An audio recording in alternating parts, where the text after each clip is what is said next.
See the photographs? Yep. And if you want to do the music, just hit the button. You would want to do the music first. If I you thought we want, were doing it at the same time. yeah, but you have to play the music first, and then launch the slideshow. So if you hit the escape button and go to your music. Do I stop share? No, you can keep that there. Because whatever you're going to play here in your playlist that you created, but Sorry.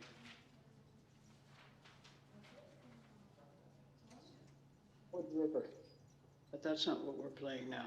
We're playing Northern Lights. Hello. Hello, come on in, thank you.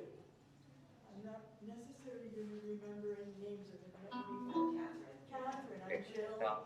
this music will be shared over. Good to meet you, Catherine. And then you go here to the. Playing now in the room? Yes, and make sure to do it. Now go to this screen, that would do it. Yes? That's right, we're in London. Yeah. Now this is that's your window for the slideshow. Hi, I'm Jeanette. Nice to Jeanette, meet you. you're I There you go. apologize. in injury mode. I am in injury mode. Nice to meet Nice to you. meet you, Jeanette. So then, So you're welcome to when you're sit ready, anywhere in stop front it. or back here. You would hit the escape button. Now it stops this. Stops this. Then you would do stop share. That would stop sharing the screen. And then I turn off the music. Then turn off these. Yeah.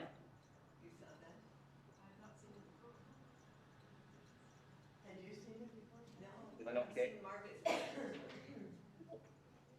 Hello. Hi. Herman. Are you Jane or? I'm Debbie. Yes. Yes, that's right. I'm Catherine. Hi, Catherine. Nice to meet you. This is Jeanette. Hi, nice to meet you. I'll change it right now. Hang on. Bye. Bye. So the Zoom link. Technical support. Is this your water? Can we move it? Can we? I just put it back. Or could it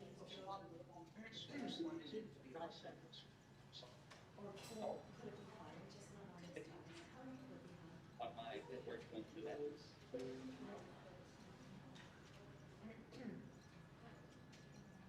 Maria always fucking fucks up. So you have to, and then go, no. You can keep that one on.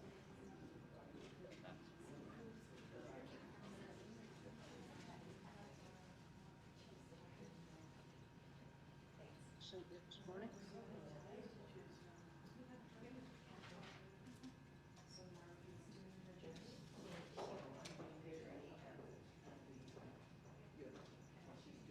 The other.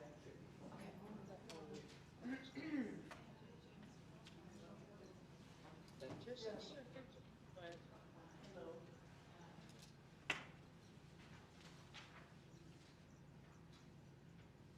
That's great.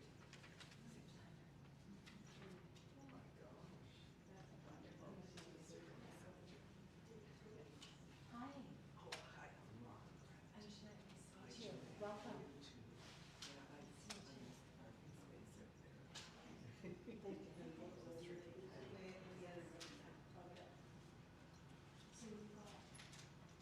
everybody else.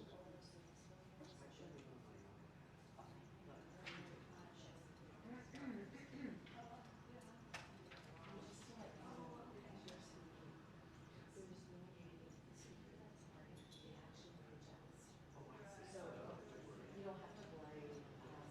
If people think they're on Zoom, you've already tested everything. You just have to talk to them. So that's.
Hi, Deanna. Yeah. You're welcome to come closer if you want.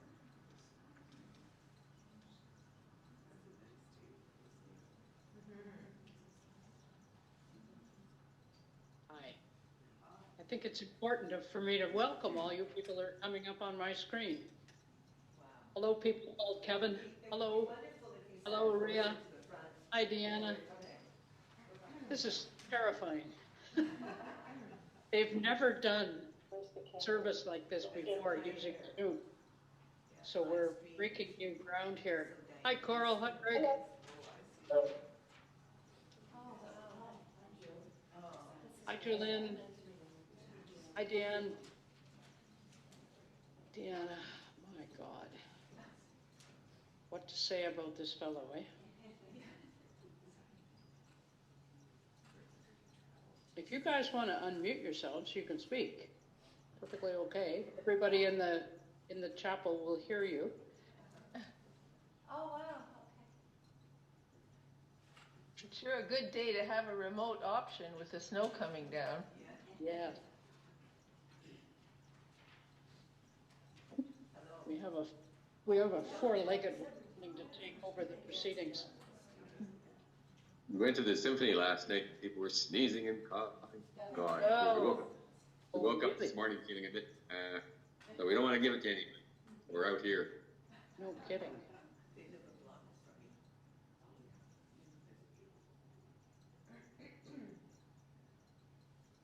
So if I change this view, I'm in gallery, okay. It's amazing technology and what it will do. Drinking coffee, lighting candles. So what time is it now? We have 5 more minutes. I'm assuming people are looking for parking. Mhm.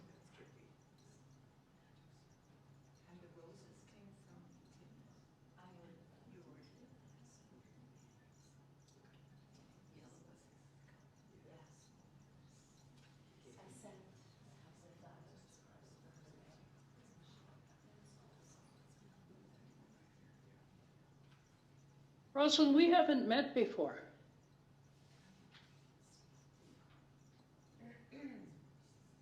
Yes, no, I worked with Gareth for about 18 years at the Westminster Public Library. Oh, good grief. That's a long time, 18 years. Yes, One of the things that I learned from Gareth was what librarian people do.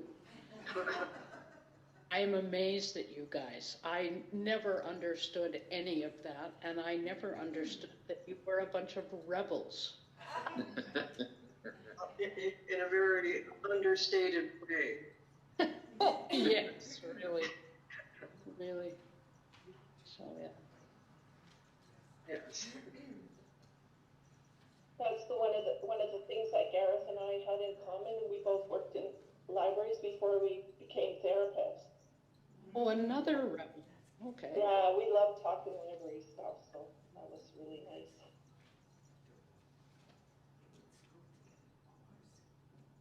Yes, I think that was one of Gareth's most endearing attributes, was the way that he was always concerned about how the staff were doing.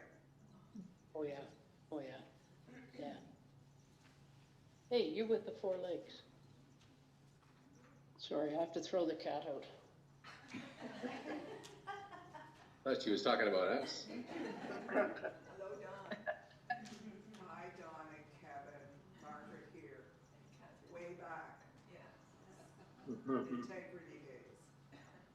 Yes, way, way, way back. Way. So you guys can see us then. Is integrity still alive, or is it not necessary anymore?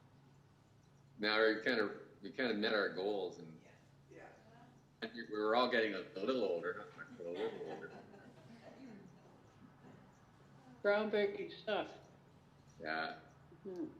Mm-hmm. Gareth was one of our team that went out to various parishes, and we showed them our souls and some of them were not happy to hear it or see it, but others were changed, actually. We had so many comments about people who had really changed because people shared their lives.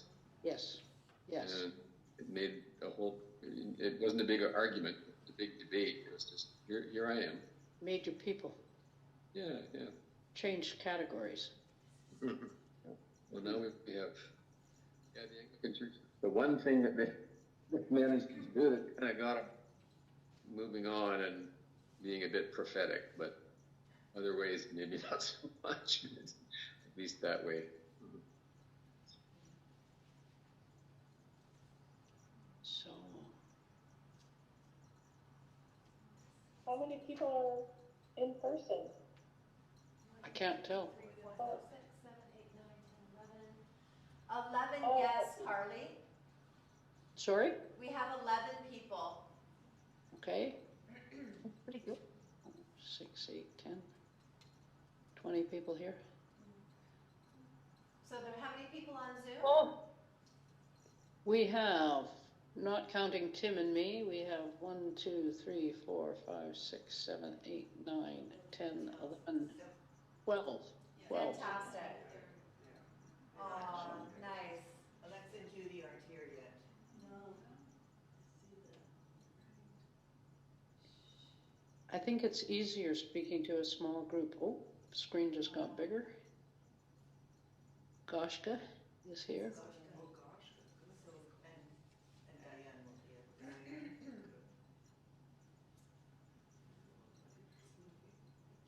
So it's up to you, Carly, when you want us to start. Let's give it 5 or 6 more minutes. Everyone okay with that? Yeah. Sure. Okay. Yeah. All right. No problem. If we, I bet we didn't.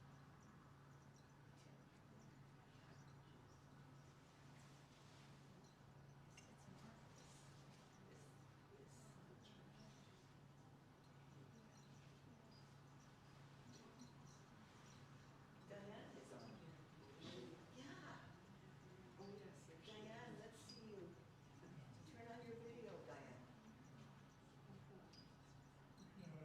Hi, Diane. Oh, she's here. It looks like it's on to me, but looks fine. No? Diane. Yeah, that's me. You need to turn your video on. Let's see you. Yes, it says that it's on my end. Oh, That's okay. she's in Australia. And this is your friend Diane? Yeah, good friend to Gareth. Nice. Hi, Key.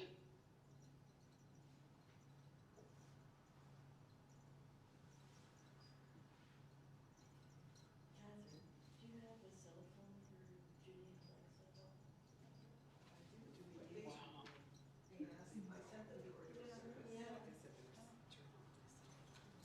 So I'm just going to go grab Tim, my technical support person here.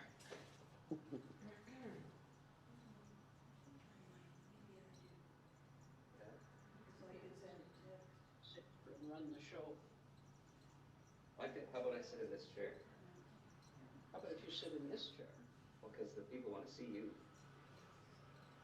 Yeah. How about if we get another chair for you?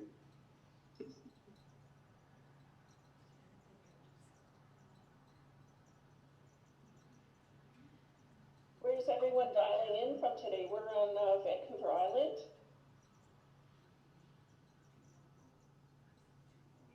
I'm in Maple Ridge, Oh, okay.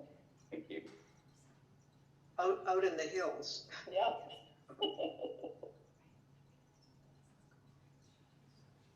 Port Moody here. Oh,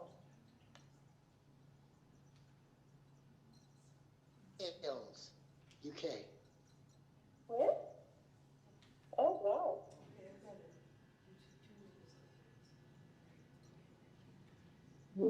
Feedback from that. Where did Gareth Why don't you came just from? Where as well? I Access did. just came from. Unmuted me.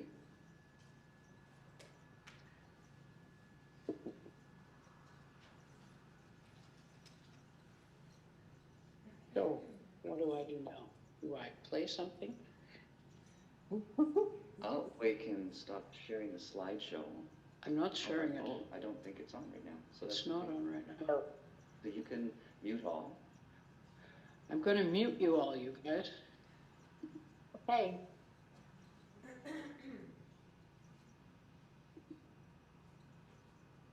Mute all. Not me. And Now we're going to let Jeanette introduce you. Jeanette's up. no, she's going to do the opening welcome. Yep, that's right. She's not introducing me. Okay. So Jeanette, whenever you want to start, we're all ready. Okay, all right. Let me just hobble on up here. Oh, you've muted her as well, so unmute that one.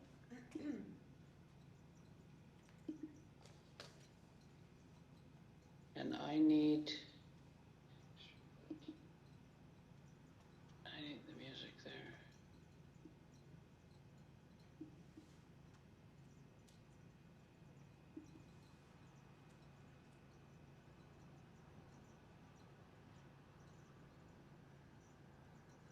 Is Jeanette speaking? She is. I asked Sarah. I'm not speaking yet.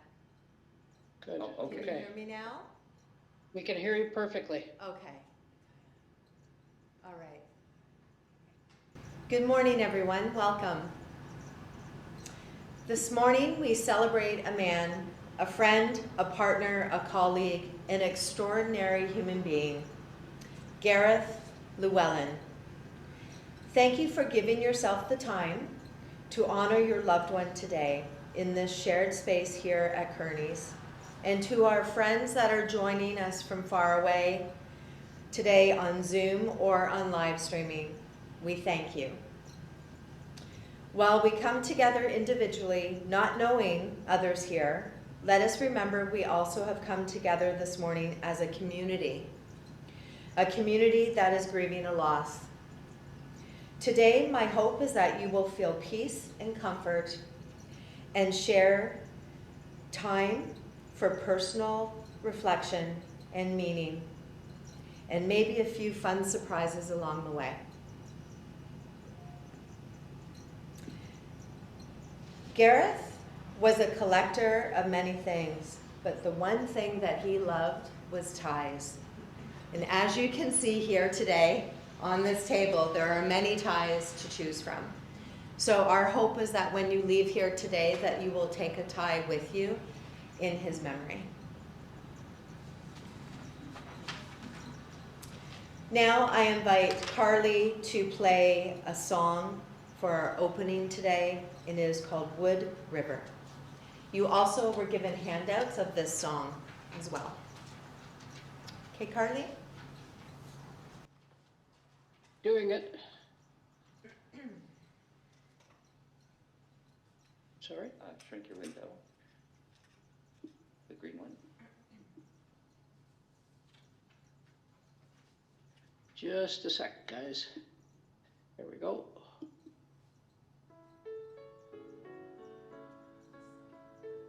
Can you hear it? Yep.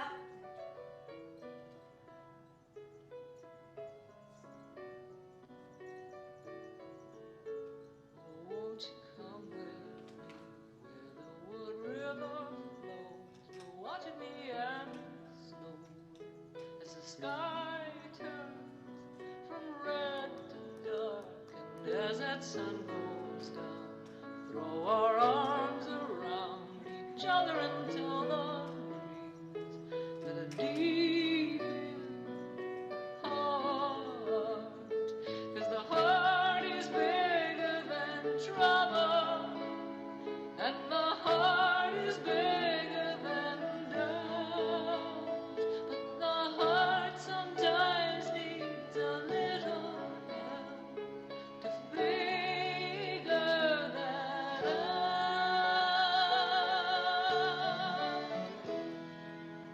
So won't you come with me where the Wood River flows? The little Wood River knows that it goes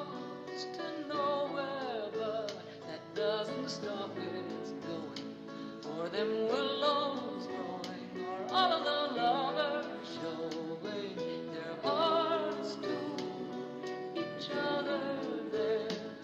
'Cause the heart is bigger than trouble, and the heart is bigger than love. But the heart sometimes needs a little help to figure that out.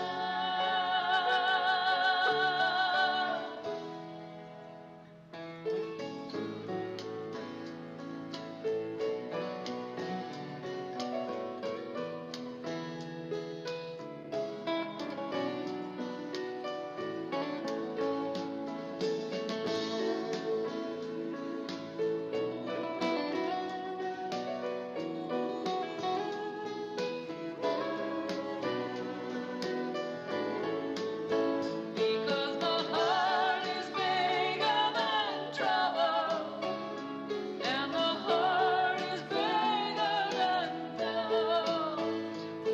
The heart sometimes needs a little help to figure that out.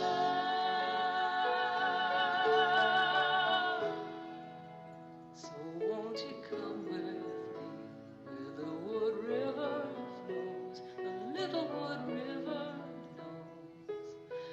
knows.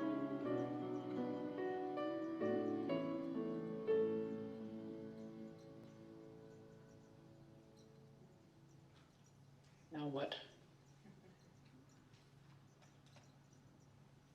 You don't have to do anything. Thank you, Carly. At this time, I would like to invite Catherine forward to take us through the words, The Journey. You can expand on that.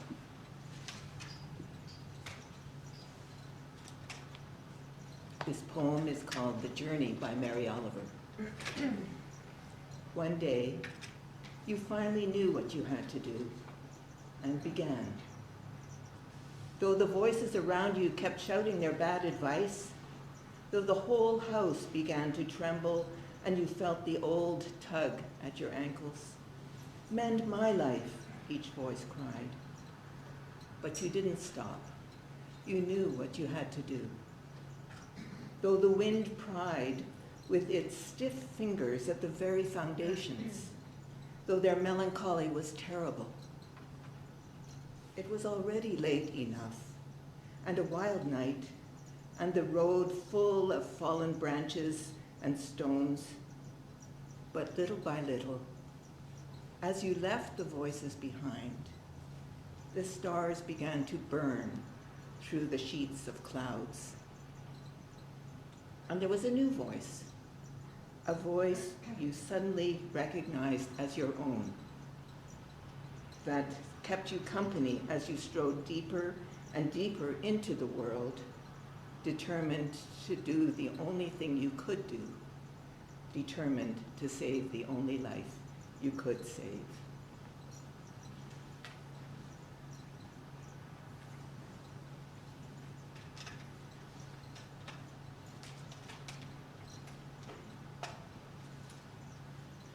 Thank you, Catherine.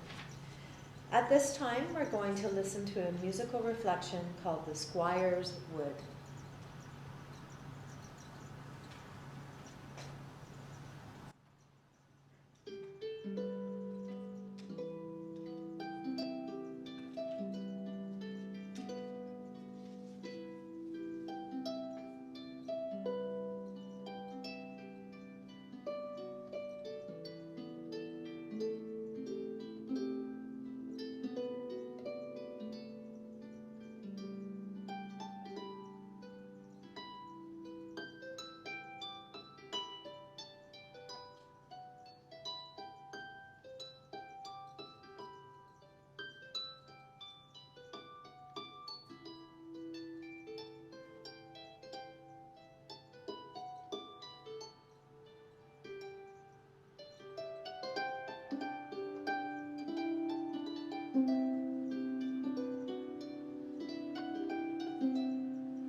At this time, I would like to invite Catherine Roback up for a eulogy of Gareth.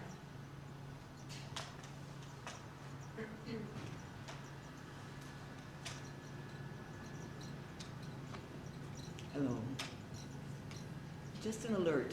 If I cough, it is not an infectious cough. I'm an old friend of Gareth's. And Gareth's story is rich and layered. We trust that you will hear any surprises with a sense of wonder and curiosity rather than judgment. And I must add, I have found it daunting to do justice to such an extraordinary person. Gareth was always male, a truth unknown to him until midlife. To tell his story, I celebrate the person I knew. I celebrate his whole life. I honor his courageous journey and the greatest experience of his life, becoming his authentic self, becoming whole. I've known Gareth for almost 30 years, and I was privileged to sit with him on his last day of life. He died December 14th, 2023, over a year ago.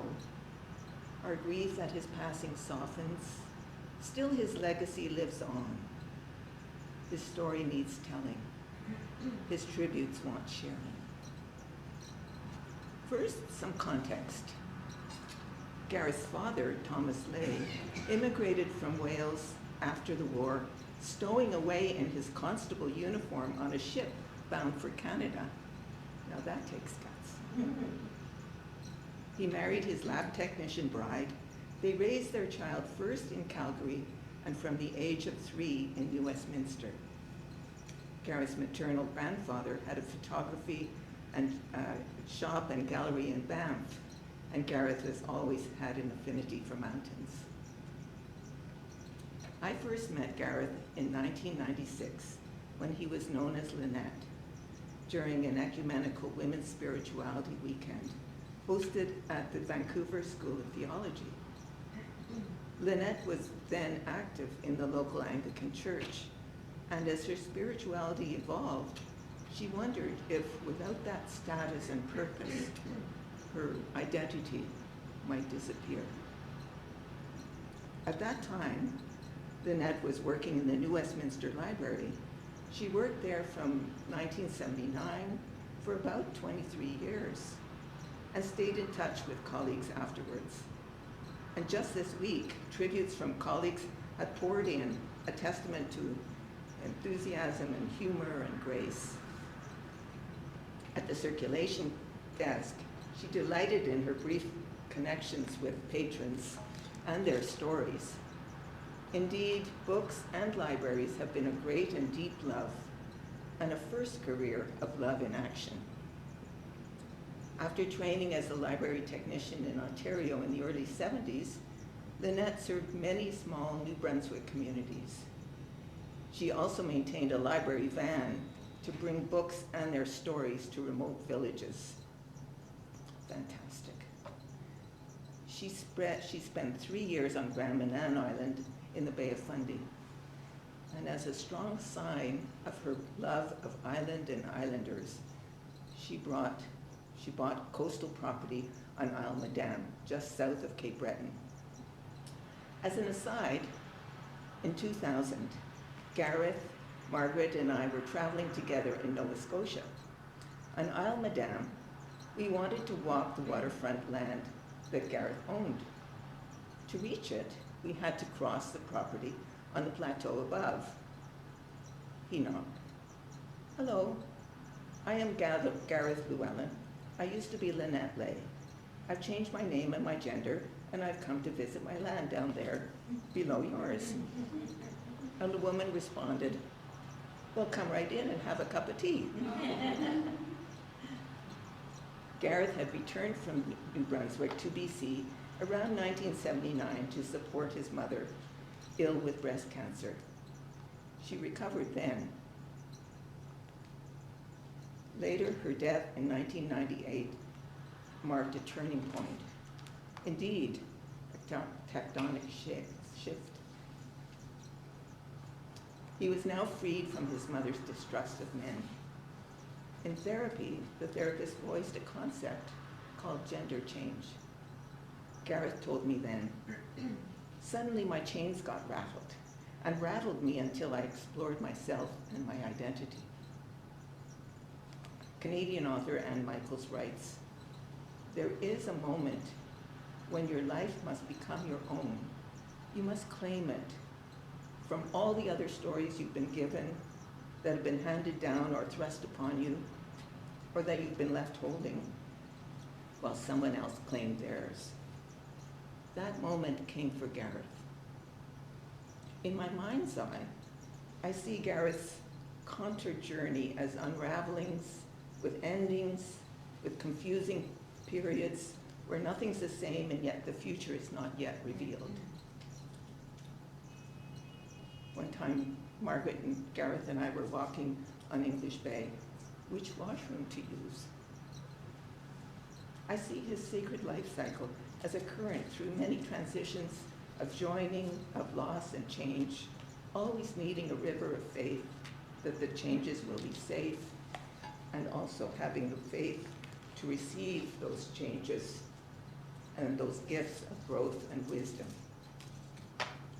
In the midst of this process, we friends created rituals to acknowledge the old life dissolving, the new identity emerging. It's as if I was born male, said Gareth, raised female, pretending to be who I wasn't, until I could become my authentic self. What courage this takes. I'm inspired, remembering Gareth's pilgrimage towards authenticity, which began at the gender clinic in '98. From then till 2001, he was involved in a supervised program with timelines for all the steps for transitioning gender. Gamely, he went through the process openly with his colleagues while employed at the New Westminster Library. I helped Gareth clean out his childhood home after father went into care. There, on shelves in his bedroom, proudly displayed his childhood passion, building model ships. At 4 or 5, he dressed up in a blazer. His mother had been clear, do not do anything masculine. It took Gareth decades to understand who he was. And once that was recognized, he transitioned with gusto and was courageous in his conversations with friends. This powerful image he gave me, it was as if there were layers of viscous jello between my soul and the world. Layers I had to navigate daily, continuously. Now that I'm on my authentic self, the jellied layers have disappeared, and I'm simply here with you. A river of faith. I officiated Gareth and Sally Martin's wedding in 2006, each of them marrying for the first time.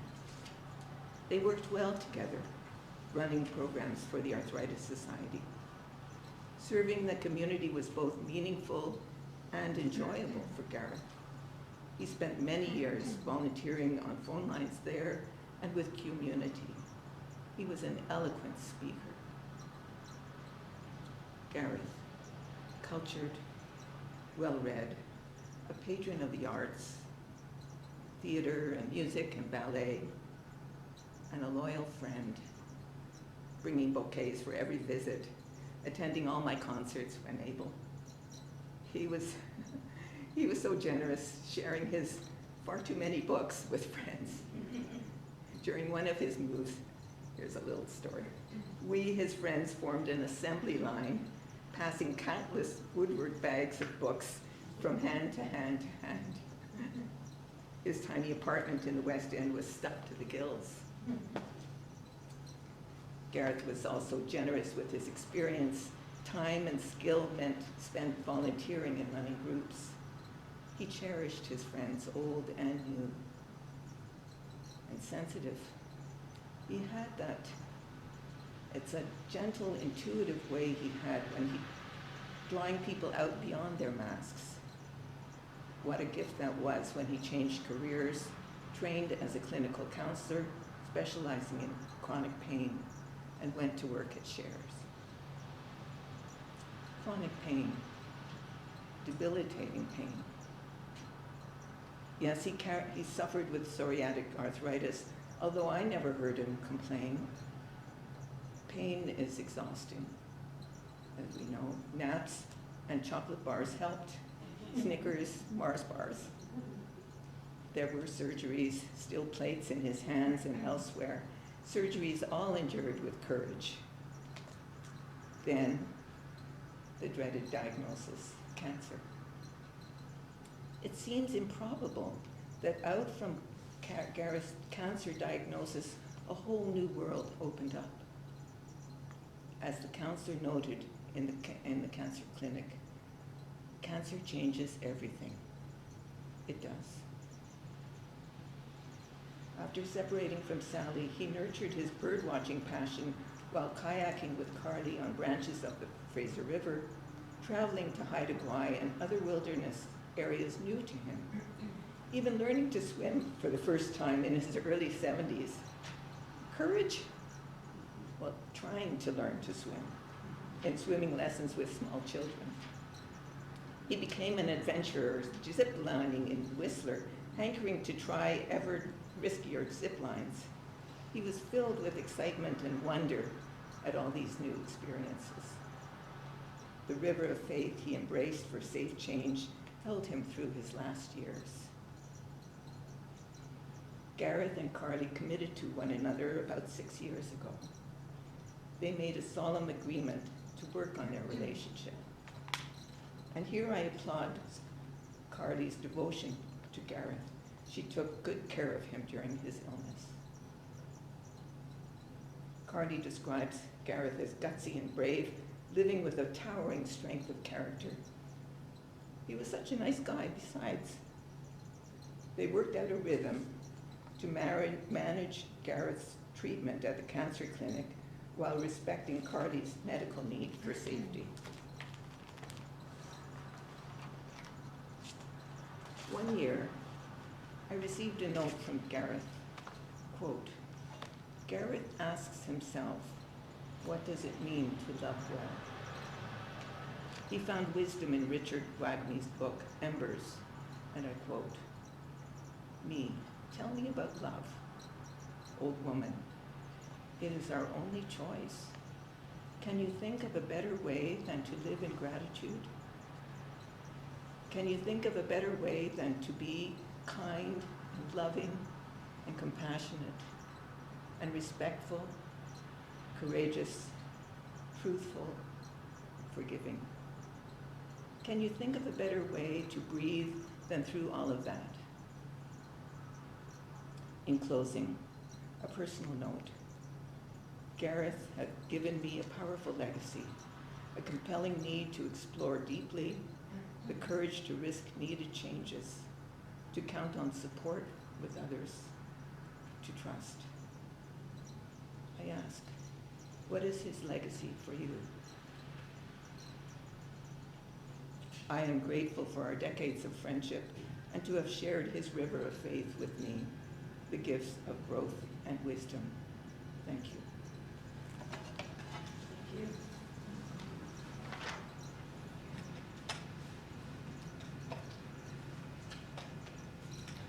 Thank you so much, Catherine.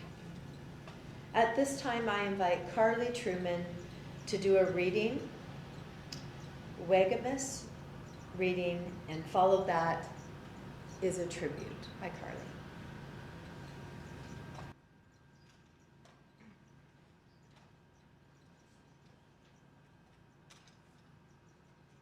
All we are is story.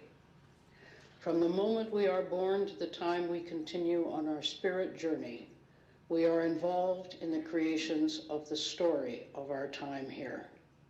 It is what we arrive with. It is all we leave behind.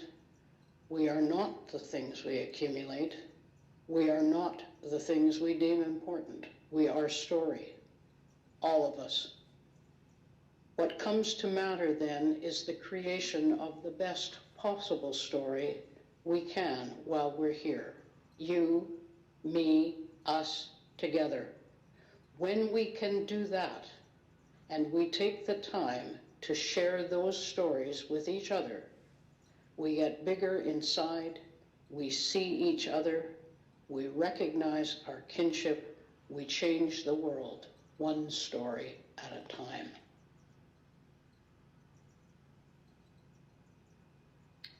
Gareth's life journey was figuring out what his story was. And I cannot imagine being born not knowing what the hell you are and having people give you the wrong idea.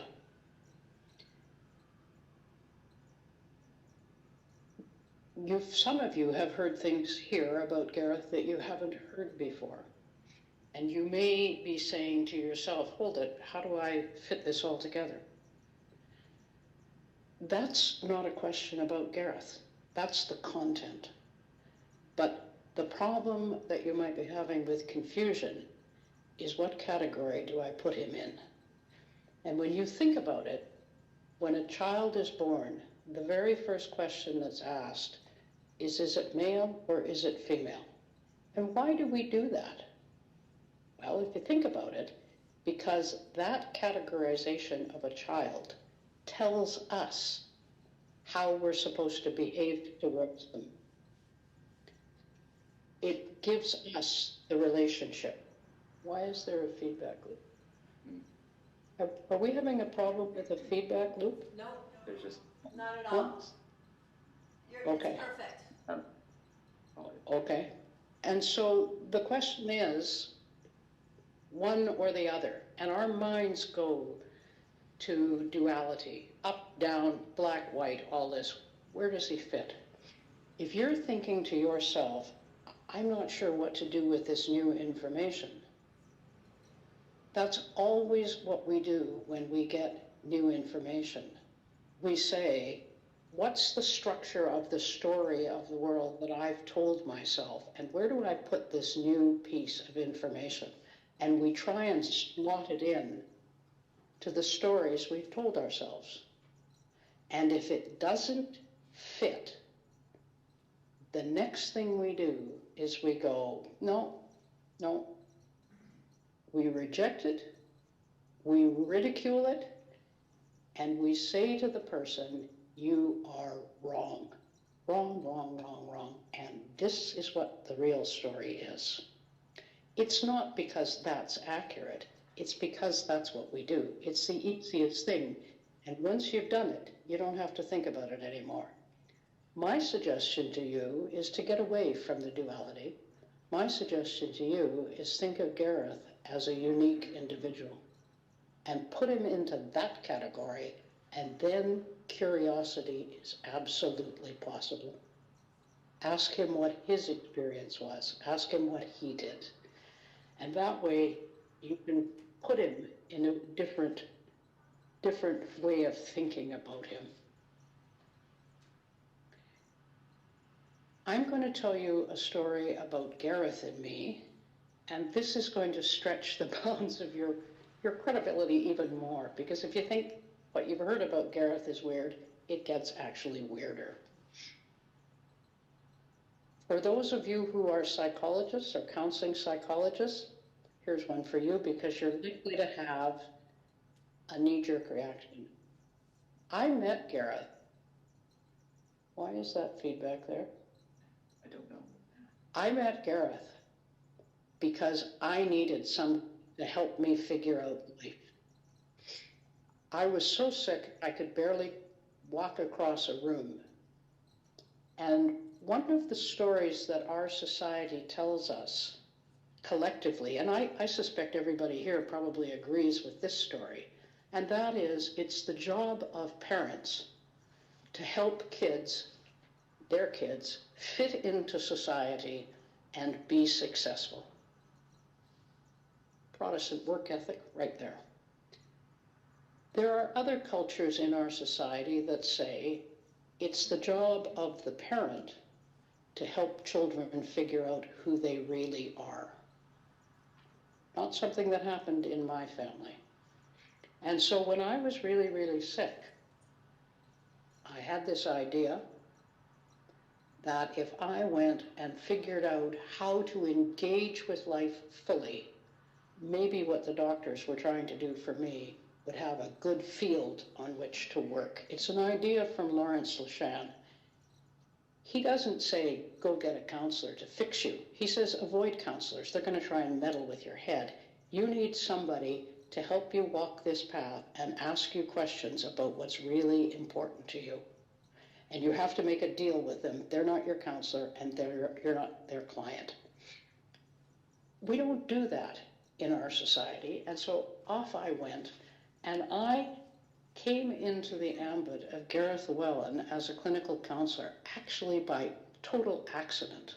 And I kept saying, no, I don't want to see him. No, I want him to recommend somebody for me, but I don't want to see him. And he finally said, look, I've read Lashan's book. I know what you're trying to do. I can help you do this. And I said, no. He said, come on out and see me. And if you don't want me as your counselor, I said, I don't want a counselor. Don't want me to do this with you. I will know more about you and I can recommend somebody else. I said, that's a really good idea. I walked out to his office and I met him and I thought, I don't think I've ever reacted to anybody like this on first meeting. This guy will do just fine. And so for 3 years, Gareth probed my mind. What do you really want? What do you really like?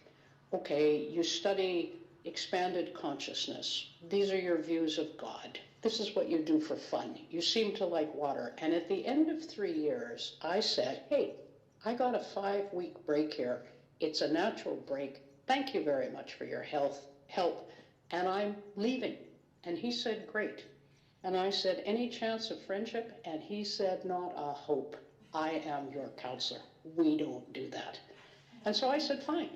And off I went. And while I was off, I met a lawyer. Scary kind. She actually knew a whole hell of a lot about law. Property acquisitions for large corporations, right? I'm just a criminal lawyer. And she said, do you want to see an exhibit of channeling? And everybody in the room went, what the hell's that? And I went, I'm in. I study consciousness. I'd like to do this. And during that episode, we made a link with Gareth. And I went, wow, I've never felt so connected to anybody in my whole life. And so I wrote him an email and said, you know how I like to do this kind of stuff? This is what happened. Isn't that weird? Please don't dismiss it. Think of what her regular job is. I was reading those emails in the last couple of days. And what do you suspect his reply was? Oh, right, difficult client. Got to get rid of them. They're not accepting that the end of the relationship it's over, right? And I'm going, no, it's okay. I understand this. No. When I got back to Vancouver, that had changed 180 degrees. And he said, I think maybe friendship is possible. And I said, there are rules in your profession. You do not get to be a predatory male. I'm not looking for somebody. You're married. No. And he said, no. And I said, okay. If Sally says it's okay, I'll go with it.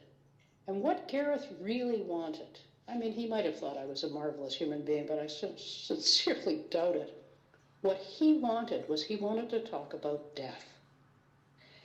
And what he didn't tell me for 6 years was that after that episode with the channeler, all kinds of weird stuff happened in his life that he could not explain.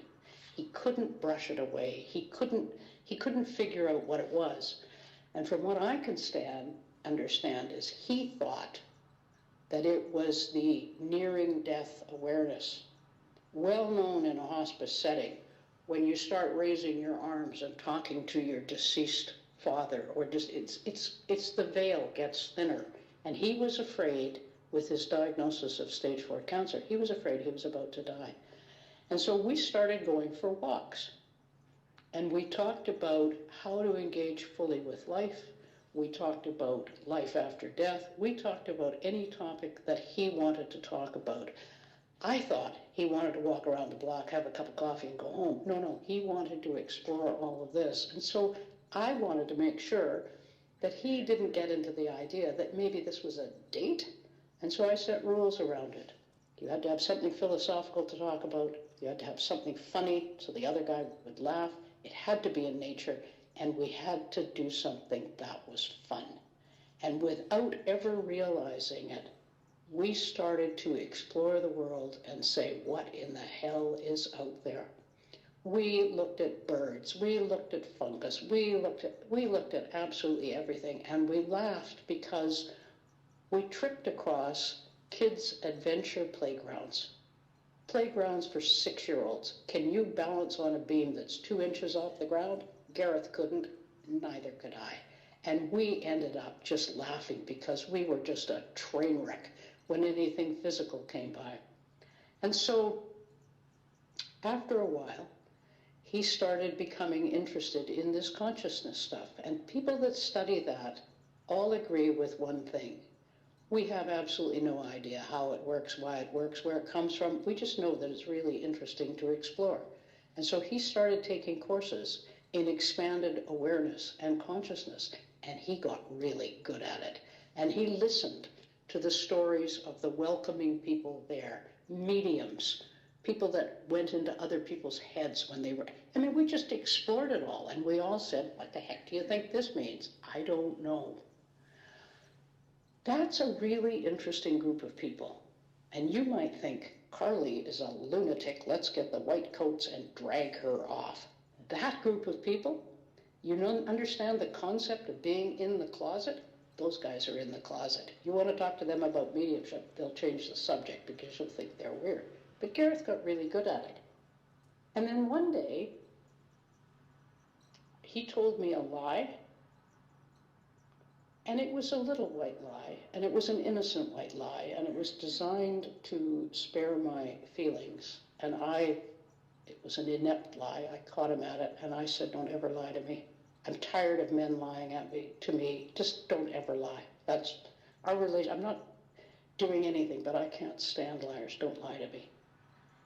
And he said, what's a lie? And I described, of course, the legal definition of a lie. I had to go through it 3 or 4 times before he got it.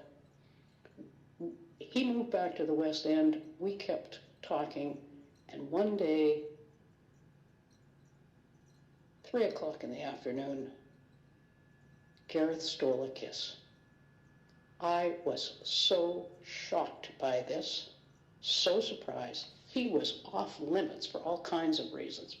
Mainly, I didn't want a relationship with anybody.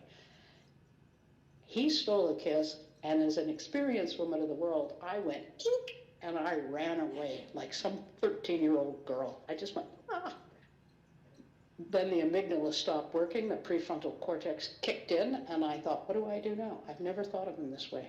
And so I turned around after getting 4 steps away, ran past him, gave him the most minimalist kiss in the history of the world, ran off, looked back at him, and he was sitting there laughing. And so he started to ask me out for dinner, and we did the same thing. We explored every single restaurant in Vancouver. We explored food. We explored everything. And then I said, we should go traveling. Be cheaper if we could rent the same hotel room. And he said, I have something to tell you. And because I'm such a caring, sensitive individual, I wrote him an email and said, what is this? So dramatic. What could it possibly be? You have leprosy. Oh, you've had a sex change operation. Oh, you've been convicted of some heinous crime. Oh, you're an astronaut, you're not going to be available during that time. And he wrote back and said, you got one right. And I thought, uh-oh. I've been around criminal courts all my life. I know them. And I thought the most likely thing is he's been convicted of a criminal offense. I have never seen a librarian in a criminal court, but I've seen lots of counselors. And I've prosecuted Catholic priests. Counselors and Catholic priests are always charged with the same thing. They run to type, and I'm going to have real difficulty with this. He came to my apartment. I said, so what's the offense you were convicted of? And he said, what do you think I am? I've never been convicted of an offense. I thought, oh, great. Leprosy? Astronaut? Sex change operation. What the hell does that mean? And so he explained it to me. And he said, I think you're afraid. that I'm lying to you. And I said, are you out of your mind? You have always told me the truth. You are a straight male. That's what your truth is. That's not a lie. You've told me that.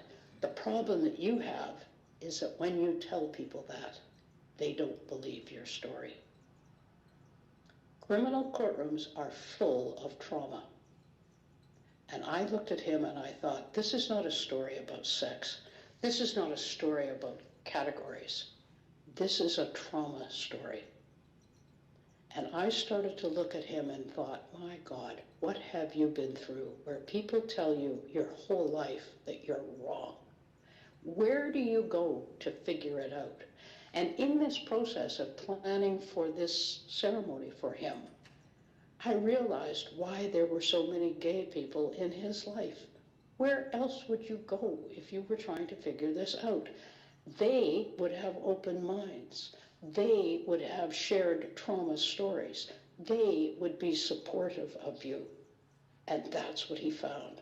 And he found some exceptionally good friends in that group. And I honor you for that part of his journey. And then he goes to the medical fraternity, lays out the situation that he's facing, and the doctors finally say, we completely agree with you. We honor your trauma story. We accept the fact, medically, you are male. And guess what? There are some things that we can do to help you. He goes through that. Now, at this point, if you're me, you say, end of story, success, fantastic. Not quite. Because, of course, friends and family always treat you the way they did from the time they met you. You cannot go back to your family and say, hi, I'm a judge, I'm a surgeon, I'm a this. They say, look, I knew you when you were 10, I know what you are. And they don't change. And so people kept treating him as if he were female. And so he had to shift his friends. And there's another reason why he may not have told anybody what he was doing as he made new friends. And that's because the category that he is now morphed into is so small that it's physically dangerous. There are people in this world that think they are given the rights by God to beat you up and kill you. That's why he didn't talk about it. That and the fact that other people would say, I can't wrap my mind around this. I'm going to ridicule. No, you're one or the other. And they just don't believe it. And so that's why Gareth may not have told you. And when you think about it, when you think really hard about it, you see this in our larger society. You see people like Gareth's father and my father who came home from the war with PTSD. We didn't understand it. Nobody understood it. They knew that it happened. And what did we do to them? I can't fit this story into my reality. We're going to call it a lack of moral fiber. You just weren't emotionally tough enough. And by the way, if you weren't emotionally tough enough, guess what? You were a coward. Oh, not true. But you developed in a family like mine and Gareth's, you developed this idea of secrecy. You don't want to let that out because you don't want other people's wrong opinions of you. But we see it in another nefarious kind of place. 40 years ago, if some choir boy, some altar boy from the Catholic Church came up to his mother and said, Father so-and-so was doing things to me that I don't think he should do to any kid, the mother would look at him and go, I've known him for ages. He's a really nice man. He's an intermediary between us and God. He's a man of the cloth. He would never do that to you. You must be lying. You must be wrong. We're going to punish you. And that's where the additional trauma comes in. Now, if somebody walked up and said that to you, hi, I was abused by a Catholic church, you would say, my categories are broader. I know that wherever you get vulnerable children, you get predators. You get sexual predators. It fits into my scheme, and we all accept it now.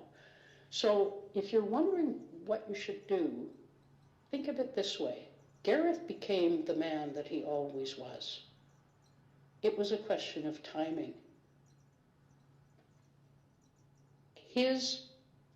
And I mean, I'm making this up because it's easier for me to understand it this way, but I think what happens to these guys in utero is that because every child is conceived as female, every male in this planet is conceived as female and is identifiable as female. He's in the womb, and the male hormone kicks in and goes to his brain first and says, wow, you have won the lottery, you are male. And you go, yeah, got it. And then as it progresses, God in his wisdom says, just kidding. I'm going to give you a body that doesn't fit. Figure this one out. And that's what happens. And if you can figure it out soon, your life is okay. If you figure it out later, you have lived a life of trauma. And so Gareth and I just said, you're a guy, through and through and through. He had all the behavioral attributes of a male. They are difficult to live with, but he was a marvelous human being. What he gave me was acceptance, and that's what he gave all of you. He gave you acceptance. Gareth's trauma is part of that story too, because Gareth has been desperate for acceptance all of his life.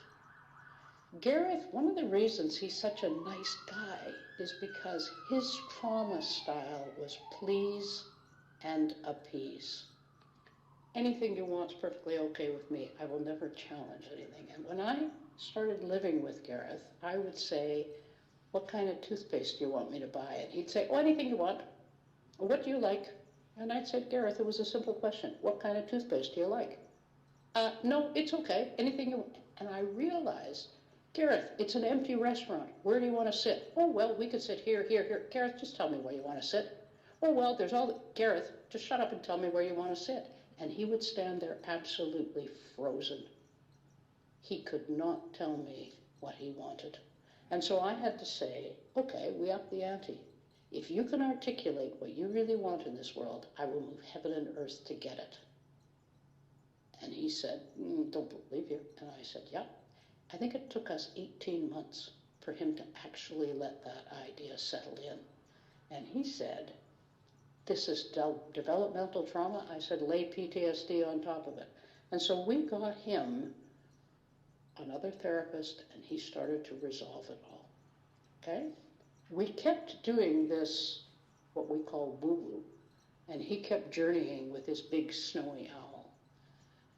We had it all planned that he was going to die here, and we had it all planned how that was going to happen. And the palliative care doctor came over, spoke to him an hour, said, just let me listen to your chest, pointed her finger at me and said, you call 911 now. You don't kind of bucket when a doctor says that. And so I didn't have the opportunity to hang on to him and say goodbye. I watched him being wheeled down the hall. And then I watched what happened to him when he went into Vancouver General Hospital. And I thought, there are some real bastards out there, because they said, I don't get paid enough to deal with people like you. And I thought, I'm going to come down and punch you out. The cruelty of that little tiny category 10 days before his death. I'm not going to get you a walker. I'm not going to do that. I mean, they were just nasty, nasty, nasty. And I thought, Gareth, you always told me this would happen, and I never believed you. But then he went into hospice, and he was very well treated there. And 2 days after he died, Deanna and Paul, this is the Deanna on the screen, there you are. We were talking about Gareth and his death. All of a sudden, we were on Zoom, but it was like we were sitting around a table with a coffee talking about stuff. And all of a sudden, the three of us went, hold it, what's going on? Do you guys feel that? Do you know that? And we said, Gareth's here. Are you sure? Yeah, no, I can feel it. Yeah, I can see it. Yeah, no, he's talking to me. And it's like, holy crap, he's just come through. And he's saying to Paul, Carly's there. I know Carly's there. I've got a message for Carly. And I'm going, this is the guy I love. This is fantastic, right? And the message was this. When I was in hospice, I felt completely abandoned by you. You weren't there. This wasn't how I was supposed to die. And I'm going, ah. And then he says, and then I passed over. And when I passed over, I could see it all. I could see all the people. I could see what they were thinking. I could see what they were feeling. And I could see what you were doing. And you were doing everything in your power to make my death a good one, the way we had planned. Thank you, thank you, thank you. And I thought, I really like this guy. I really like this guy. He accepted me. And I thought, what did I give him? What did I give him? And I thought, you know, the thing that I gave him was I gave him permission. I accept you for what you are, whatever weird thing that may be. Let us celebrate life. God does not make mistakes. And Gareth, I'm not sure Gareth believes how we're doing this ceremony for him. And it's difficult because there's no right way to do it. There's no wrong way to do it. I'm not sure he would agree with our way of doing it. And I feel badly for that, but it's like every life has value. And this story has a huge amount of value. And I just honor this guy beyond measure because he allowed me to be me. And nobody had ever done that before. And so that's the value. Acceptance, permission, be who you are, and engage with life absolutely to the full. And that's what he and I decided to do, what we did outside and what we did in our relationship. This man, I think, was courageous, brilliant, funny, pain in the ass, all of those things you want in a relationship, but I honor him beyond measure. I have not ever met anybody like him in my life. Thank you.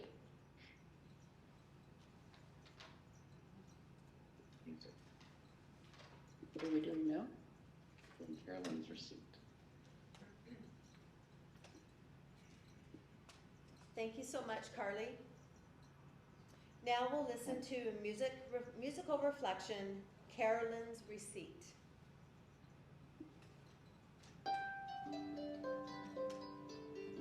So?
at this time, I would like to invite the people that are here and also individuals that are joining us from Zoom. Gareth had a history of working at the library, and there are some of those people here today. So I would invite you to step forward if you have a memory that you'd like to share about Gareth and your time with him.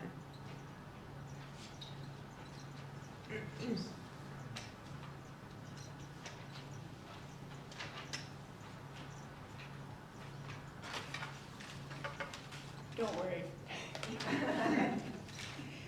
I'm Jane Kupfer, and I worked at the library from Gareth's time all the way through to the time he left.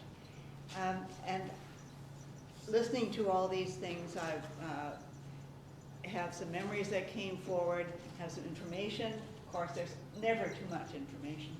And so one of the things I wanted to mention is that we all know that Gareth transitioned.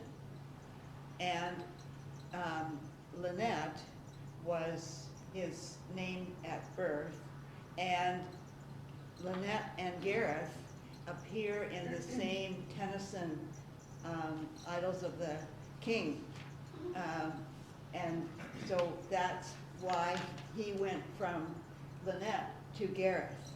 So the description from Wikipedia is Gareth's first quest comes in the form of the cantankerous Lynette, who begs Arthur for Lancelot's help in freeing her sister. Rather than Lancelot, she's given Gareth, still seemingly a kitchen servant. Indignant, she flees, etc. So it goes on about their relationship. Another thing is that Gareth always knew what to say. And when he mentioned one time that as a child in class, he would be the one who would volunteer to thank the visitor, and he would volunteer to speak on behalf, so much that the teacher, this would be in grade school, would say, would anybody like to thank the visitor? Not you, Gareth, not you, Lynette, because he was available. Now, one example of that is that he and I worked at the library on Friday evenings. That was our regular shift together. And during the transition, one of the regular Friday night patrons said to Gareth, who was by then short-haired and dressing in male clothing, said to him, did your mother used to work here? And Gareth said, no, but she does come in quite often.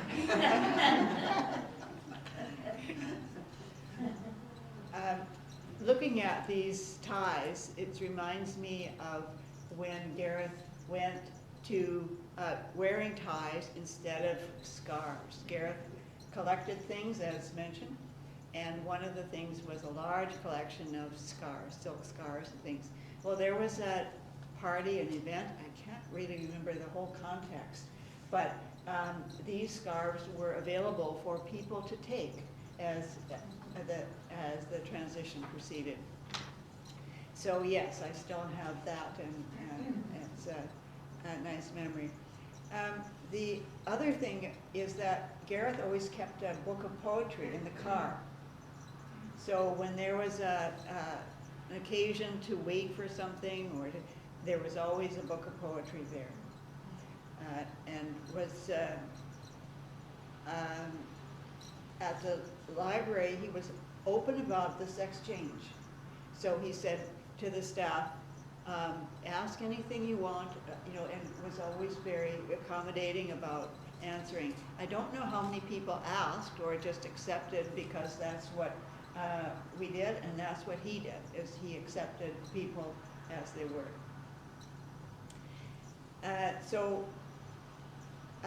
I think of all the get-togethers we had, and because my husband is here, he has good recollections because he would pick me up on Friday nights. So he would meet me at the library, and Gareth and he and I would talk about things.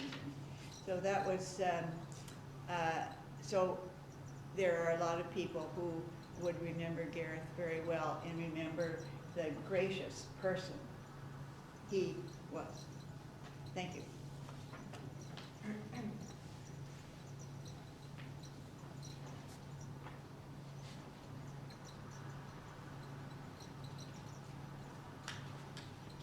Hi everyone, my name's Margaret Scott Peters. I actually met Gareth the very same year that Catherine did. And Gareth was popular with women all his life, and men too. However, he was particularly affectionate with women. Thank you, Jane. I remember meeting Jane, and I think it may have been my backyard in Tawasin. And it was an incredible ritual. Unfortunately, Catherine was elsewhere. But yes, the scarves all disappeared. And Catherine and I and Gareth did a lot together. And this trip that Catherine mentioned to Nova Scotia and New Brunswick, where Gareth had worked as a library assistant. Well, actually, Gareth was given full duties. I think New Brunswick were desperate for librarians, and so anyway, during that trip, I just want to introduce you to my lovely, lovely vest, which Gareth bought for me in Halifax, probably around the year 2000 when we were back in the Maritimes. So, and I wear it with pride. Now, are there any other library folk that want to share in person their memory? Because I think Jane collected, if there's time, Catherine highlighted a few of them. And you call yourself Special Collections. I love that. I have to say that my sister also was a librarian all her life. And at any rate, Carol Kay, she's here. Would you like to say what you wrote? No? Okay. Can I read it? All right. I remember Gareth's sense of humor, dedication, and enthusiasm to new procedures and projects, but also his compassion and respect that he had for staff and patrons, especially ones who seemed to need a kind word or support as they were going through a difficult time. There wasn't much time when checking out books for patrons, but he wanted to connect with them in a positive way, acknowledging their struggles. From Christiane P. Do you want to say it in person? Sure. Okay.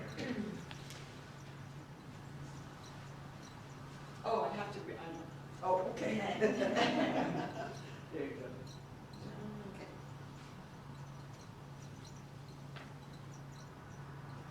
Okay, Gareth was a very calm, kind, and generous soul. He always took everything in stride and looked at life in a humorous way. After he retired, he connected with the library, and I enjoyed chatting with him when he came in. At our special collection get-togethers, he so enjoyed talking about his garden on his balcony, nature, and animals. I will miss him and his positive outlook on life. Okay, Grace here. Grace S. wrote, and I'm just reading the highlighted parts. I admired his ability to remain positive, find joy in the small things in life throughout his illness. My heart goes out to Carly. I have to say that in the time that I knew Gareth, he had surgeries that were required for the transition. He also had surgeries required for his arthritis, and it was amazing. Yeah, his hands, he had, and so I did a lot of driving because he couldn't drive with the hands thing. And then he also had surgery in his feet, and he was in a wheelchair. I'm a nurse, And so there was some caregiving, like Carly, that was required in knowing Gareth. But I echo what other people have said. Graciousness, intelligent, quick with the response, and very caring to anybody he knew. Ron C. Hang on now. Jane, we've spoken Jane. Ron C. here? Clancy. He's not here. He's a director of the library. Oh, okay. Gareth faced many challenges through the years, but he was always cheerful and positive, no matter. He was enthusiastic when he implemented the automated system and helpful when we all had to learn new procedures. He especially enjoyed working with patrons and had many friends from the library in New Westminster. After so much suffering, I hope he has found peace. Then Wendy T. Wendy T. No, okay. So sad about Gareth. I am sorry that he had pain. I think the fact that he maintained his library connections is a testimony to how much his time at the New Westminster Public Library meant to him. He had quite the journey in life, staying true to himself. I admired his positivity while sick, taking joy in little things like his plants and cats. I might just say something similar to what Catherine said in her eulogy around the patron who wondered where the predecessor to Gareth had gone. Gareth's father actually had dementia and needed to go into a home. And Gareth faithfully visited as his son. And I don't know that Mr. Lay understood that he was being visited by his son, because he said one day, he said, well, where's Lynette? And Gareth said, she sends her love.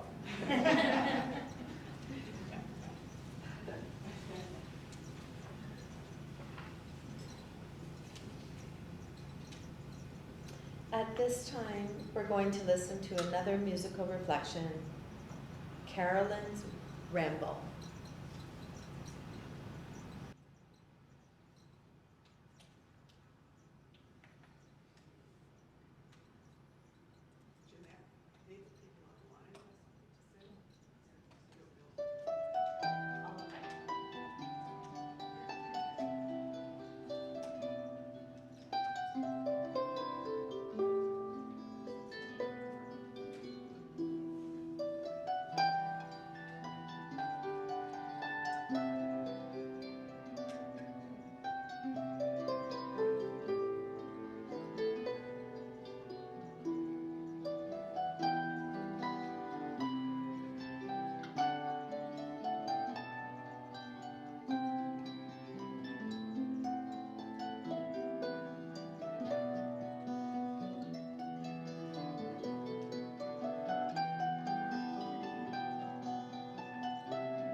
We are at technical difficulties. Sorry, what are we doing? Now we go back to Zoom. Okay, back to the Zoom. Just in Okay. there. Yes, back to the Zoom. And then stop share. There we go. So do we want to show pictures? Closing word. Anybody on the Zoom want to say anything, Carly? Is there Yes. anybody on Zoom that would like to share a story? Hi there, I think we have Diana. Deanna and Deanna? Paul, and, yeah, okay. So Deanna, you have to take, there you go. I unmuted. Okay, we muted. Deanna, you want to, number one, Carly, you're the awesomest. And I don't know if that's a word, but that's what you are. What an amazing message. Thank you so much for that. Do you want me to start? Do you want to start? Go for it. Well, I was a part of that recent channelers, kind of, when Gareth came through, and I actually found my notes of that message that Gareth made, and actually going through it, and I remember because the three of us were together, I had to write this down while we were talking, and so I wrote I could hardly write it. It was all jumbled, So I was looking at it, and Gareth came in and helped me edit it. So if you don't mind, do you mind if I share that? Okay, all right. Here we go. Gareth. Hi, Paul. I know this already, but you were talking to Carly. Paul. Yes, Gareth. Gareth. I'm knocking at your door because I love you all. Paul. Gareth, I know what it is we have, and it's incredibly touching. Gareth. Well, I know what we have. Please tell Carly I have never loved someone as much. Please say how thankful our recent time together has been. Forever. Yes, I could dive with you, but in fact, we dive much deeper. All I can say is, thank you. But those are only words and will not be my true meaning until you are with me again. Yes, now I can remember clearly. Everything, every little thing, for all time, forever. Everything. And it gives me joy that cannot be expressed truly here. I am swimming in love, Carly, and also it is love with you. I may be first, my love, but our real time is coming. If you turn your head, blink an eye, and I will be there with you. I am here to receive you in ecstasy. Carly, what can I do to keep the connection but not interfere? Gareth, there is no interference. I ask to be with you, Carly, and to always be myself. Oh, always be yourself, sorry. Gareth, I see so clearly. I am waiting for you with unbounded joy, Carly. Carly, okay, I'm waiting for that too, exclamation point. Gareth, Carly, please live every moment and love every moment until you are home with me again, until we can be together as our true and as our complete selves. There's nothing more. Gareth, forever, Gareth. And I will be celebrating every second. That's it. Thank you so much.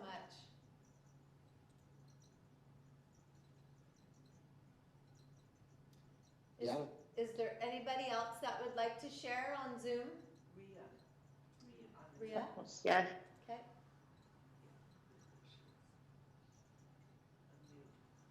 Okay, you'll have to unmute. There you go. There you go. Okay. Wow. I had some comments I prepared. And, well, just like they're blown out of the water to many respects. You know, I met Gareth many years ago at Share Family and Community Services, where we were both counselors, and I was on staff, and he was an intern. He was, you know, he had a kind, patient quality, you know, often coming up with wise comments, but always quick with the jokes. And we laughed a lot. And I chalked his wisdom up to being a former librarian and therefore well-read. But what a simplistic conclusion. But in getting to know him much better, I found he was so much more. Little did I know how much more. But as the years passed, he was exceedingly compassionate, both to clients and colleagues. And I wondered how I could maintain his mindful, measured pace within the agency's stress-filled environment without complaining. I hoped someday he'd share his secret with me. But as the years passed, he developed cancer, which lingered to the point where it grabbed his full attention and he couldn't work anymore. We continued to meet, at first in coffee shops, then only by phone. And our talk turned to spiritual matters when my husband passed, and in my grief, I began to have experiences which didn't fit my former reality. I shared that I believed my husband had been invited to pass, and Gareth related being invited to pass twice already. That, despite being a self-proclaimed atheist at the time, he had to admit there was something else out there. He told me the first invitation came with the children's choir, sweetly beckoning to him as he lay in bed. He declined. The second time he was walking a labyrinth in the back of a downtown United Church with a service in progress up front. When he was asked if he wanted to go, he said no, because he'd disrupt the service and make a mess on the floor. And that wasn't fair. That was Gareth all over, always putting others' needs before his own and never wanting to inconvenience anyone. Gareth, it's been a pleasure knowing you, and I look forward to seeing you again someday. Thank you. Thank you for sharing.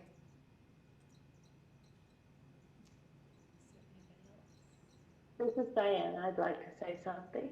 Hi, Diane. Can you hear me okay? I'm just using the phone because it's really here. We can. Okay, great. Thank you, everybody, for speaking to Gareth. Wow.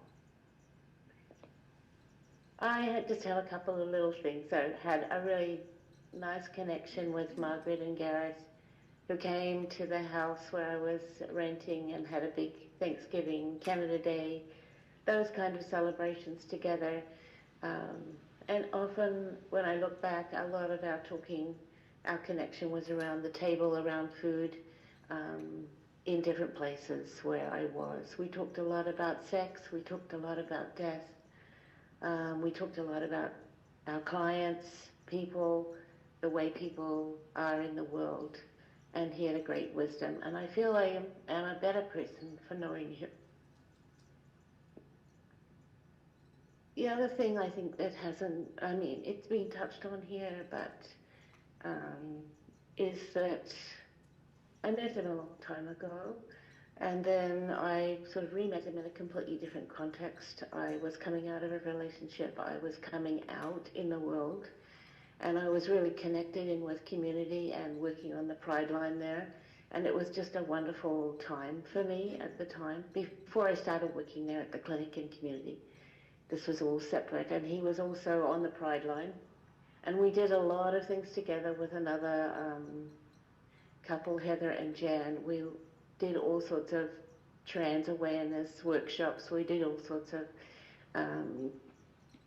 anti-racism workshops, and we did a lot of stuff around trans health and trans people in the world while he was transitioning. He was going the full way, and he started a group himself that he held our newest minister for guys like him, which was really wonderful. At the same time, I became connected to a project to start a trans health clinic on Saturday mornings at community, and so I worked there with a doctor who's still working in trans health.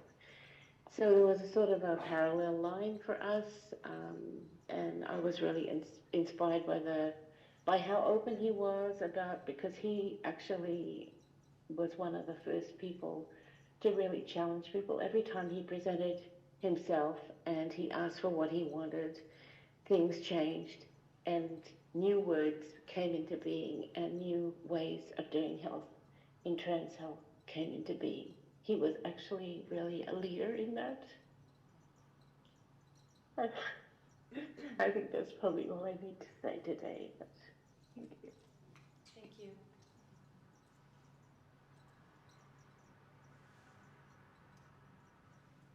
Is there anybody else before we continue?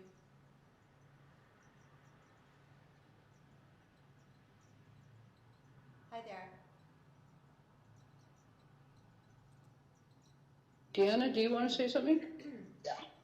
Well, just very short and brief, really. I have really felt that someone has seen me and accepted, yes, but like seen deep into me really quickly with so much love and compassion. It was a rare experience. Unique. Mm.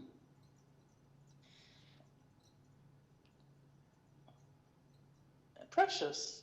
Just open heart and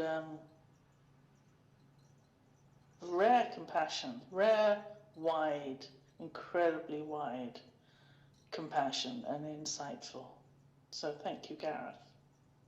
And thank you, Carly, for introducing. That's all.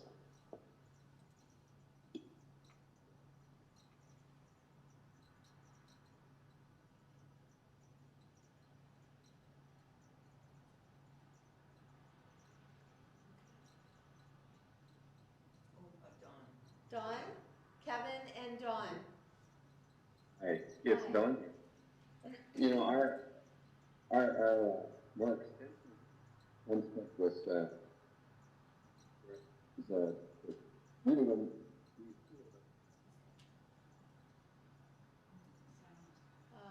We can't hear you.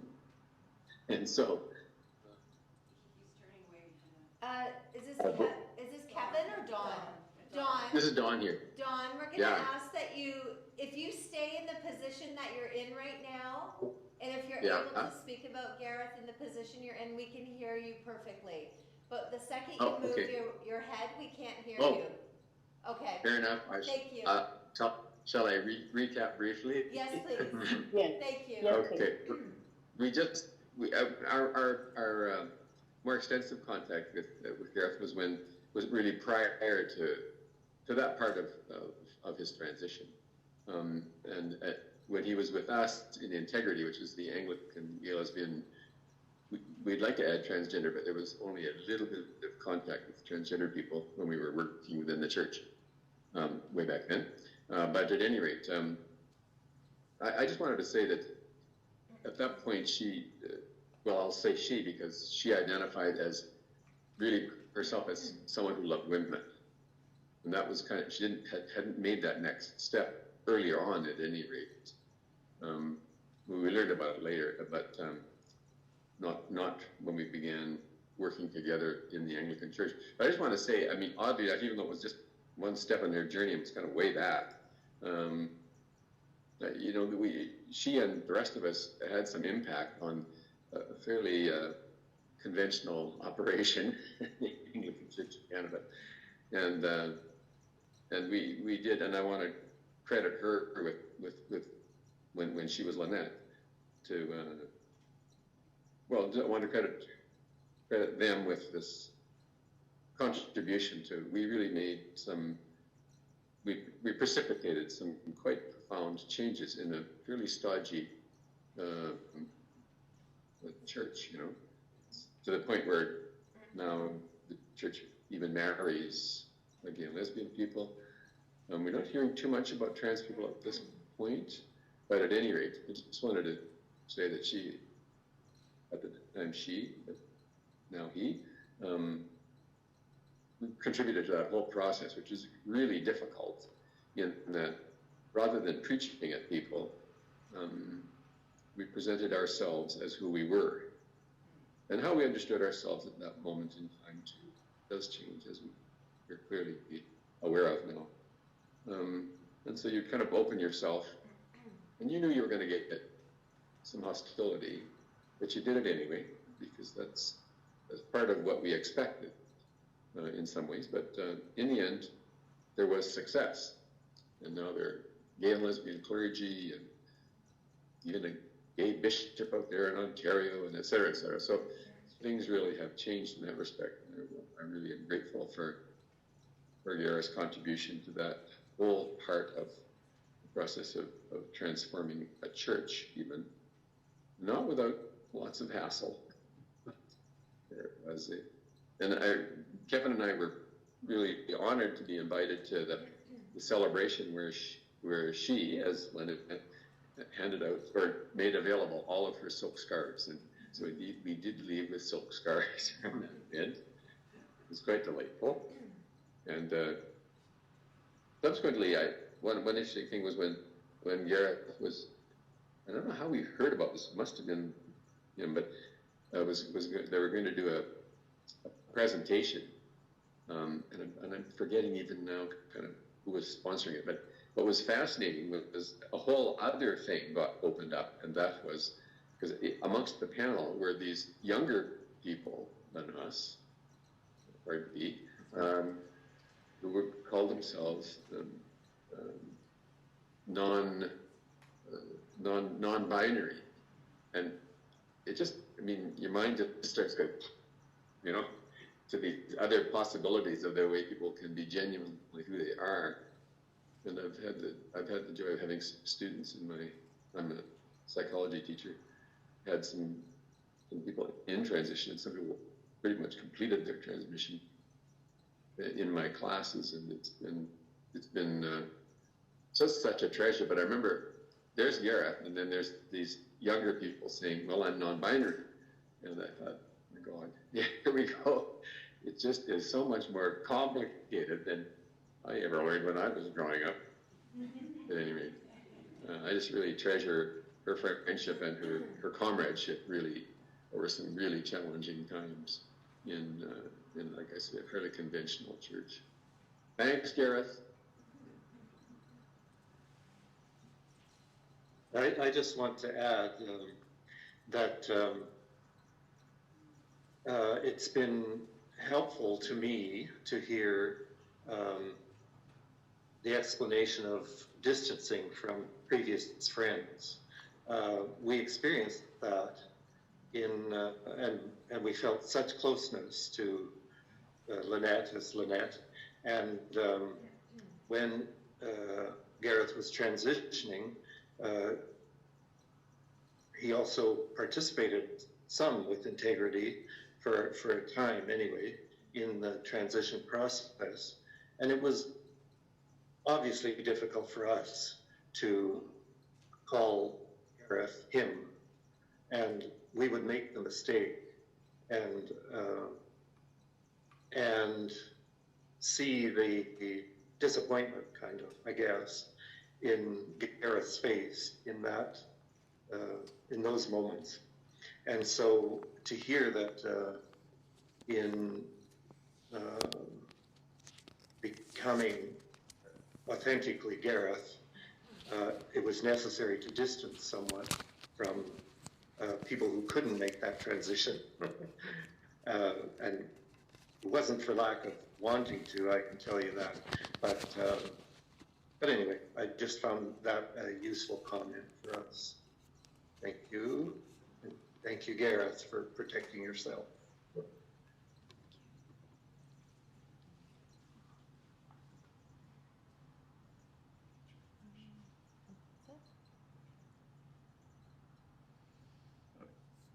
Anybody else that would like to share a memory?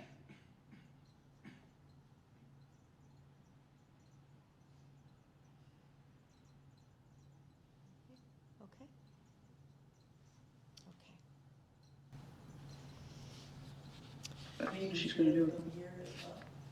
Sorry? Others in here? Is there anybody else that would like to share in here? Yes. Oh, please. Please. Absolutely. Thank you. Who the hell is this? I'm Jill. So, hello everyone. Thank you for today. It's been lovely to gather together.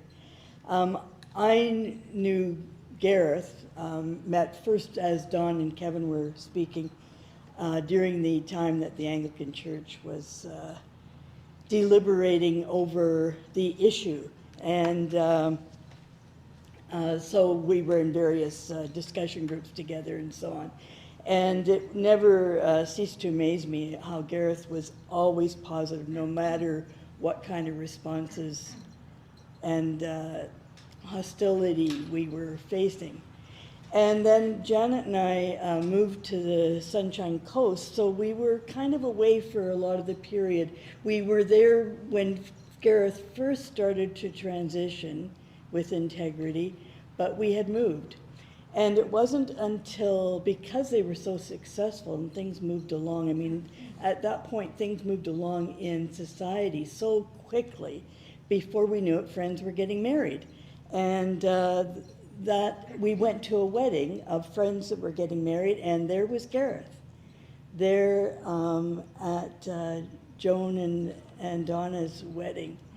And it was such a celebration because we hadn't had that opportunity to be at weddings. And it was so delightful to reconnect with Gareth, and we just clicked immediately. It was like, this is the authentic Gareth. And so we invited him to come to the Sunshine Coast, which he did.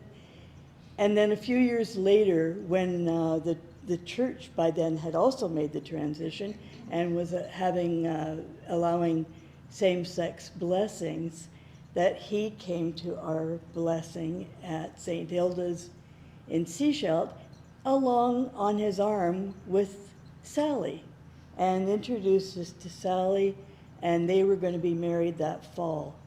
And we just had this wonderful beginning of really deepening our relationship with Gareth during his time married to Sally. And if you have seen the commercials, you know, of grandparents opening arms when people get out of cars and welcoming them into their home, that was what Gareth and Sally were so hospitable. I mean, you felt like you were being welcomed into this broad space of love and just generosity. It was just so heartwarming, and it penetrated through and through. And like Deanna said, this rare person, there was a rarity to the depth of engagement, enthusiasm, curiosity. Gareth his eyes sparkled when he engaged with you and wanted to know every bit of curiosity. He was always curious and so enthusiastic with everything. And together, Sally and Gareth just made their home so wonderful. So it was really just, I think Janet and I both just consider that such a blessing. The period of friendship we had with Gareth and Sally was lovely. Thank you. Thank you.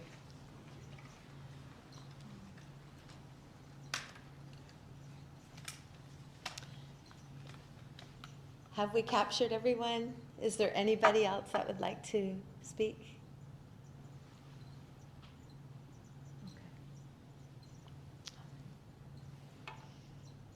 At this point, I want to share with you what I experience as a beautiful poem, one that speaks of someone who passed away and was trying to reach their loved ones in ways that they could. It is titled, As I Sit in Heaven. While not everyone believes in heaven, I invite you to replace that term that would work for you, such as my universal home, the next level of life, or what will work for you. This is not only an expression of life continuing after death, but can also be a message of love and support from your loved one to you. As I sit in heaven and watch you every day, I try to let you know with signs I never went away. I hear you when you are laughing and watch you as you sleep. I even place my arms around you to calm you as you weep. I see you wish the days away, begging to have me home, so I try to send you signs so you know you are not alone. Don't feel guilty that you have a life that was denied to me. Heaven is truly beautiful, just you wait and see. So live your life, laugh again, enjoy yourself, be free. Then I know with every breath you take, you'll be taking one for me.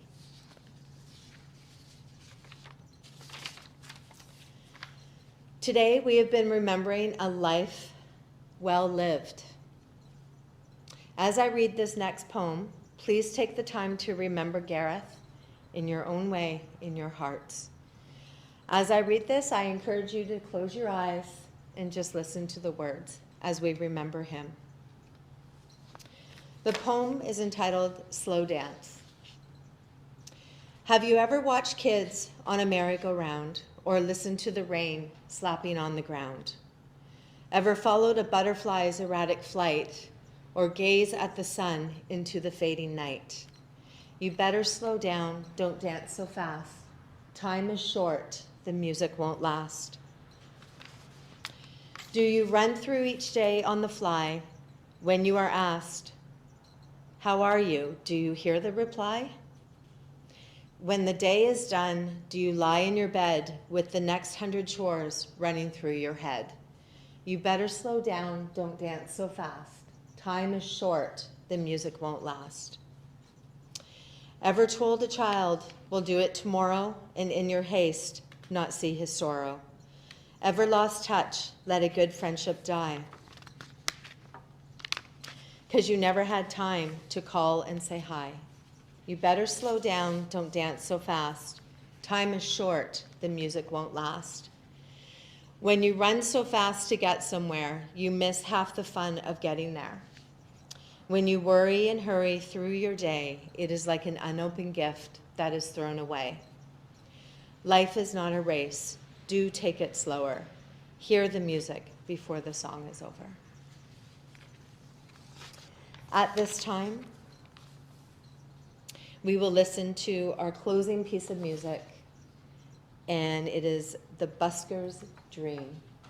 After this service today, you are invited to go into the room next door for coffee and tea and continue to celebrate Gareth. Carly will play the final piece of music. Thank you.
think they're trying to play the music with the pictures and it's not catching.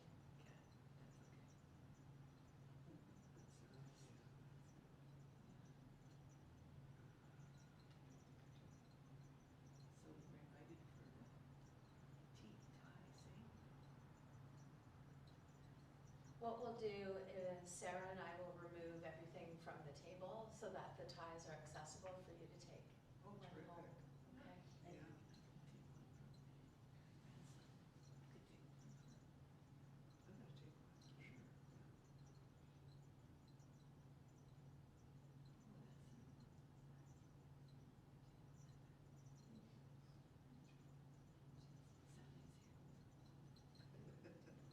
That's great. Sunshine Coast special. It's so good. Yeah. Zip lining. In Whistler.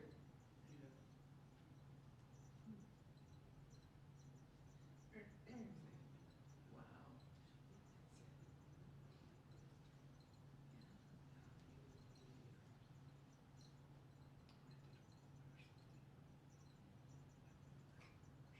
That's a kind of wine. Oh, it is that.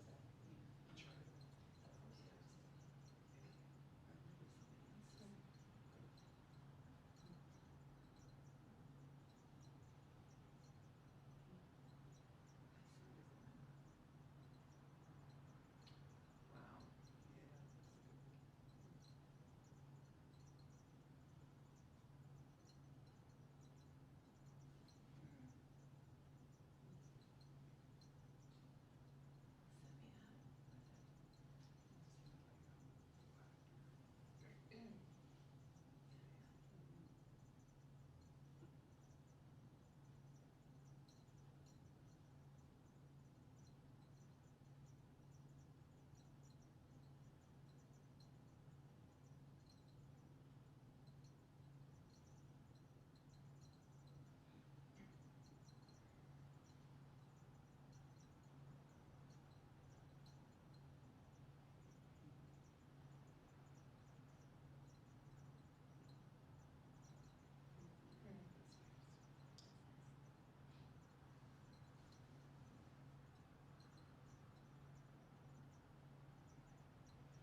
Carly, are you on mute?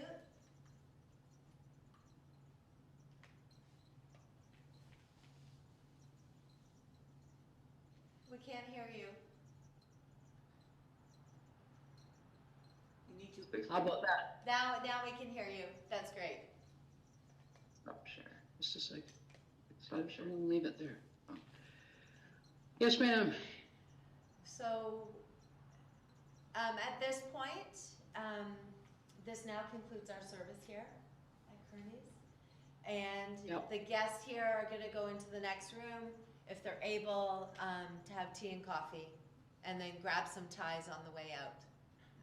Okay. I'll stay on with the group that are here to Sure. talk to them. Okay? Okay? Yep.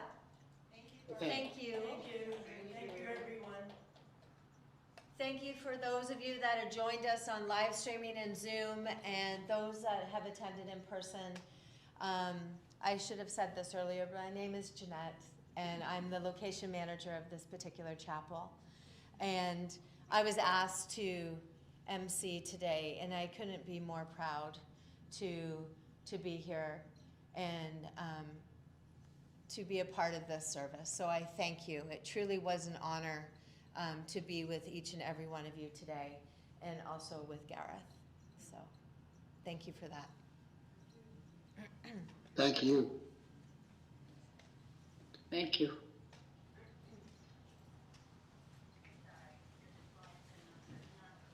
I want to say, that's my boy. Yes, that's my boy. That's my boy. He's all mine. He's all mine. I realize I share him with all of you, but I have this innate pastoral interest. Absolutely.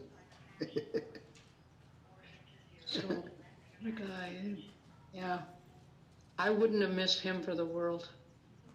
Oh, We wouldn't have either. Thank you for, because of you, we got to know people. Yeah. But it was also such a joy to witness your joy, the joy you had together. It was very precious, very unique. Unique for me. Unique for me. And what an unlikely series of the. What's really funny is how I got to meet him. Just a second, let me just meet these guys. There you go. I